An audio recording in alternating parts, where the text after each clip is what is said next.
Does the program create presentations by itself? The answer is no. The program does not create presentations by itself.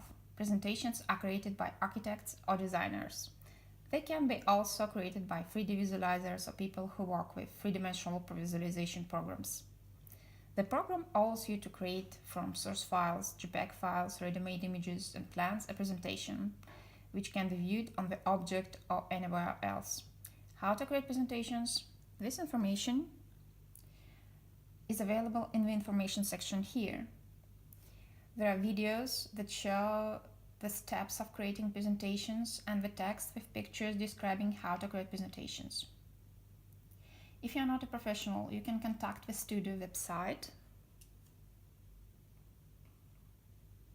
Here, you complete the section or they call.